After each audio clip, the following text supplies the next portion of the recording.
అయితే ఇప్పుడు ఒక్కటే వచ్చింది కాబట్టి ఇప్పుడే ఒక నిర్ణయానికి రాలేదు. ఏదేమైనప్పటికీ కూడా ఎగ్జిట్ పోల్స్ ని నమ్మాలా వద్దా అనేది సరే,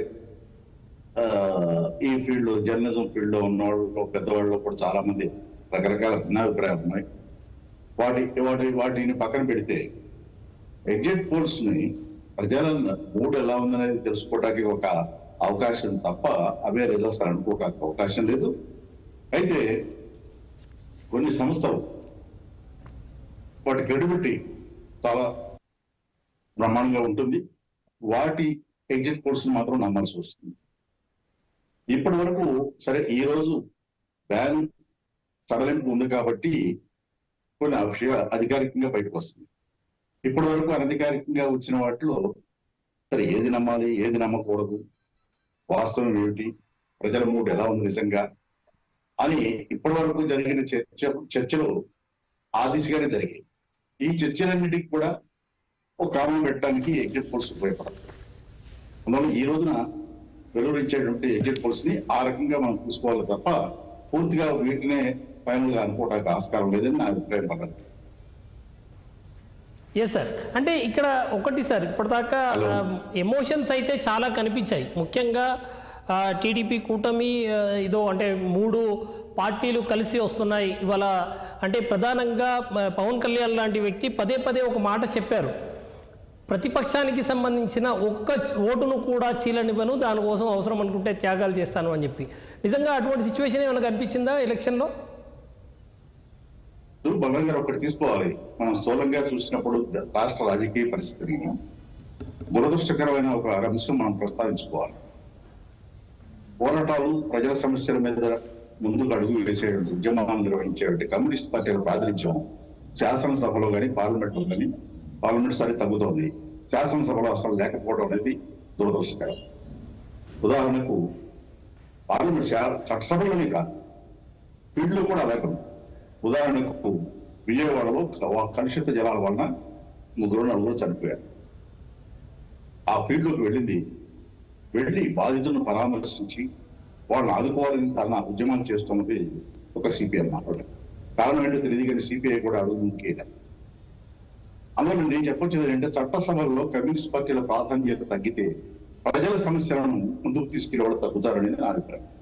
దీనికి ఇప్పుడు మనం రెగ్యులర్ గా వచ్చేటువంటి ఫీడ్బ్యాక్ మనకి, ఈ అభ్యర్థులుగా పోటీ చేసేవాళ్ళు కోటీశ్వర్లు ఎంతమంది, వాళ్ళు నేరస్తులు ఎంతమంది, వాళ్ళ మీద కేసులు ఎన్ని ఉన్నాయి, ఇవన్నీ బయటకు వస్తుంది.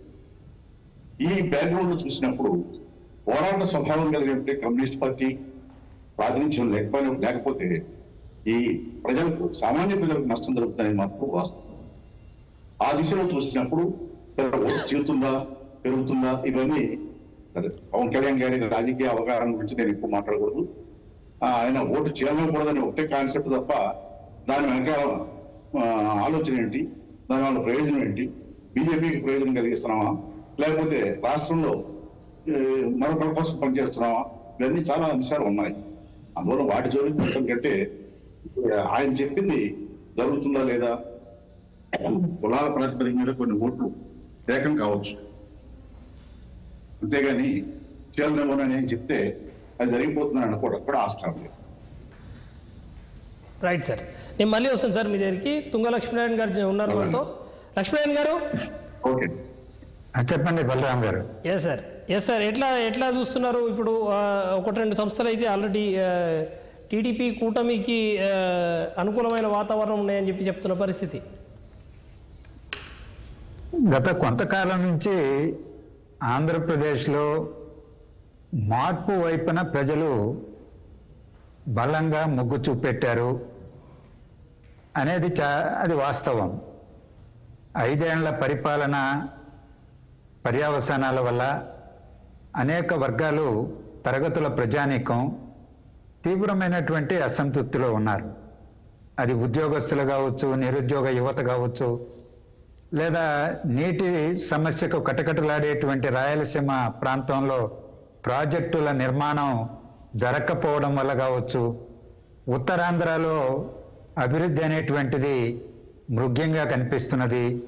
3 రాజధానుల నినాదం చెప్పడము, దానితో కాలం వెళ్ళబుచ్చడం తప్ప రాష్ట్రంలో వెనుకబడినటువంటి ప్రాంతాల అభివృద్ధి కోసం చేపట్టినటువంటి కృషి పథకాలు ఏంటి అనేటువంటి చర్చ ప్రజల్లో తీవ్ర స్థాయిలో జరిగింది.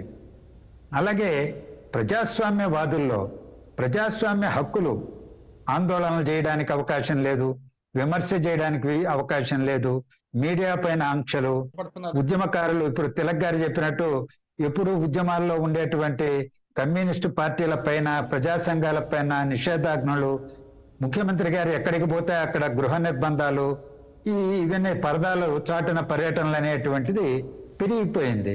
అందువల్ల వివిధ తరగతుల ప్రజానీకంలో నిరాశ నిస్పృహలతో పాటు హక్కుల పరిరక్షణ అనేటువంటిది కూడా బలంగా ముందుకొచ్చినటువంటి పూర్వరంగంలో ఇవాళ ఎన్నికలు జరిగినాయి.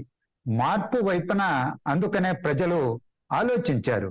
ఈరోజు సంక్షేమ పథకాలు నవరత్నాల పేరిట అమలు చేసినటువంటి వాటిని నమ్ముకోవడం, వాలంటీర్ వ్యవస్థను నమ్ముకోవడం, పార్టీని కూడా కాదు సుమా, వాళ్ళ పార్టీ శ్రేణుల పైన కూడా వాళ్ళకు విశ్వాసం లేదు వైఎస్ఆర్సీపీ కానీ జగన్మోహన్ రెడ్డి గారికి. అందువల్ల రెవెన్యూ, ఐఏఎస్, ఐపీఎస్ ఆఫీసర్లు, వాలంటీర్ వ్యవస్థ, నవరత్నాలు వీటి మీదనే ఆధారపడ్డారు. అవి ఎప్పుడూ శాశ్వతం కాదు, అవి నిలబెట్టలేవు ఎన్నికల ఫలితాలని. 2014లో చూసాం, ఒక ఊపులో ఉన్నటువంటి బ్యాక్గ్రౌండ్లోనే గెలవలేకపోయారు. 2019లో గెలిచారు. అప్పుడు టీడీపీ, జనసేన వేరువేరుగా ఉన్నాయి, బీజేపీ వేరుగా ఉంది. ఇవాళ బీజేపీకి క్రెడిబిలిటీ లేదు ఆంధ్రప్రదేశ్లో. వాళ్ళని